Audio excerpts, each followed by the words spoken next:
Hey, party people, do you like dragons? Because Yuan Bo is going to be dragging these balls all over your campaigns by the end of the month, and that's not even the best part. Today we have more insight into the Jade Dragon's mechanics and nation building, and a closer look at the unique units he'll be fielding in Shadows of Change, which, as we've seen, is in the midst of quite the kerfuffle. Not sure how it's all going to shake out, honestly, but in a community that's quite well known for both creating controversy and responding to it, this might be one of those turning points you look back at a couple years from now, and maybe not in a good way. Hopefully it will be a good turning point for the franchise, but it might just end up being a whole bunch of nothing. It's kind of hard to know. Clearly, people have been upset about the price. Clearly, less people are buying it this go around, as it's already dropped out of the top 100 Steam sellers, which did not happen even remotely this quickly for Chaos Dwarfs or quite a few previous Lord packs, but whether that ends up changing the trajectory of the series, causing a shakeup at CA, kicks their ass into high gear or causes them to double down, or maybe just put their heads down and ignore all the noise, I really do not know. Campaign mechanics are one of, if not the biggest reason, this DLC is retailing for $25. According to CA themselves, they said they put more time, effort, and energy into that element, so let's see what we're working with here when it comes to red tape and Cathayan bureaucracy. Our boy, Yuan Bo Cathay III, is confirmed to wield a combination of light, yin, and heaven's magic, which could really go any way in terms of playstyle, depending on the spells they choose for him, obviously. Comet of Cassandora is, I believe, the only confirmed spell, but Missile Mirror was hinted at in that short story, so if he gets that and net, he'd be more of a defensive powerhouse, perfect for supporting ranged armies, which Cathay tends to gravitate towards anyway. Net something down, drop a comet on it, send him into melee while the rest of the army stands back and shoots the shit out of everything. Could be a really potent combination, and potentially make him a better battle lord than even his siblings, especially when combined with his executioner status and special items, which have the potential to power creep him a bit over Jiao Ming and Miao Ying, especially again because he's a DLC lord. Now, the Matters of State are his overarching campaign mechanic, which is a global system that allows him to enact a wide range of actions on enemy provinces, settlements, armies, and characters, aided by two key resources, stone and steel. It's not entirely clear how you acquire those, whether that's done through military conquest, diplomacy, or some combination of the two, but considering the emphasis on yin and yang throughout all Cathayan campaigns and lore, it would stand to reason that accruing those resources could be done a number of opposite but equally important ways. With stone, Yuan Bo focuses on developing his empire and campaign macroeconomics, removing treacherous diplomatic penalties, reducing corruption, signing fiscal treaties, improving the flow of trade and such. And with steel, Yuan Bo's forces are empowered by conscripting reserves, turning garrisons into active armies, guaranteeing the success of hero actions, or by taking control of a neutral or allied army alongside many other perks. Stone and steel must remain in balance to ensure his strategies can be utilized efficiently, with some unique state actions locked behind the harmony of those two resources. So it sounds like once you have access to them, you won't necessarily consume them permanently, but rather be limited by a cooldown or the like, because if they were consumed and lost, you could very easily run into situations where the scales tip out of control and you have no way to rectify the situation. When they say they must remain in balance, it sounds like if you use stone to rush construction on a building, for example, then the next edict you push out will have to be through steel. But yeah, there are some pretty cool ideas here, actually. Rushing construction isn't new, of course. We've seen it in action with Skaven Food to instantly build higher tier cities, and more recently with the Chaos Dwarfs, but immediately creating high tier buildings or settlements is almost always beneficial. And when we look at steel, turning garrisons into active armies sounds awesome, even though they've taken a big hit in Game 3. Instead of having to abuse regiments of renown, always keeping them unrecruited until a weirdo stack appears out of nowhere in your back line, you can activate a garrison with Matters of State instead and immediately pursue armies that are in forced march or raiding stance just outside a city that may not have the movement range to escape. And unlike normal player armies, where the AI perfectly calculates their movement to maximize annoyance, they can't really respond to a garrison force suddenly having movement range and the ability to run them down. Could be super useful. Obviously, we'll get a better look at how all this comes together and what exactly its functions are once more gameplay is revealed, but there definitely seems to be some interesting options available to him through the Matters of State tree. On top of that, the Jade Dragon has a unique Wuxing compass with 8 directions, 4 of which are unique to him. As the central administrator of the realm, He has to travel to critical locations and construct relays to empower the compass, acquiring a new direction with each relay constructed at specific settlements on the map. None of the directions shown in the blog image look particularly interesting, but we're missing a ton of information from this page that would normally display if the compass was directed elsewhere and maxing out. And as a bit of a hint here, there's talk in the accompanying info of forging an almighty alliance or harnessing the strength of any province directly, which may tie into turning garrisons into active armies. Kinda frustratingly short on details and specifics here, but what is clear is the confederating will be much easier with Yuan Bo. It sounds like the compass, and probably some of his innate passives, will grant diplomatic bonuses with the minor Cathayan factions, as the Jade Dragon is kind of known as a specialized bureaucrat, nation builder, and extension of the Moon Empress and the Dragon Emperor's will. He doesn't seem to be the most loved by his potentially alien parents, but he certainly seems to be the most trusted by them, and so allying and wrapping the western and northern provinces into his domain is a natural extension of everything we know about his lore and gameplay thus far.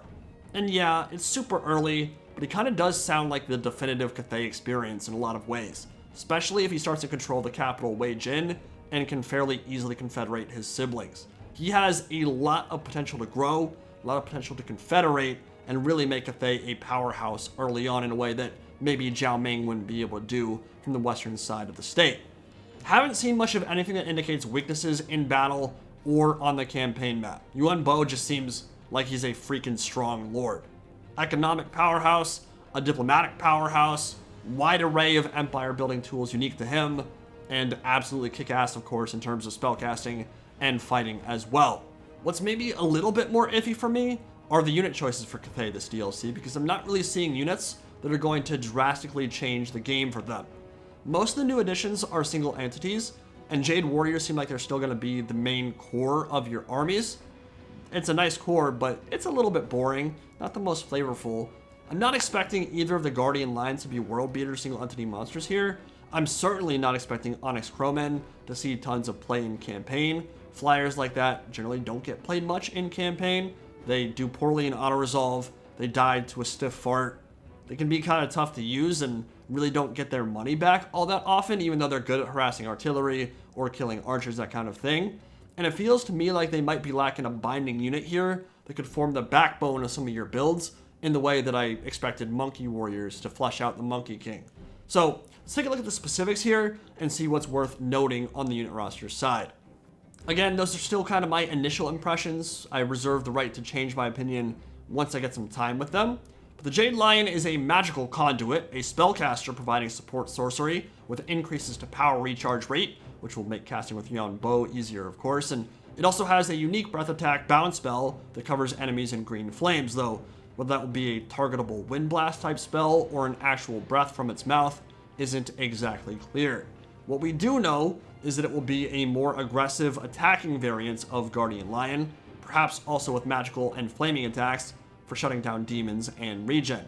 And it looks like one will be starting in Yuan Bo's army, possibly the only one you'll use the entire campaign. We'll see.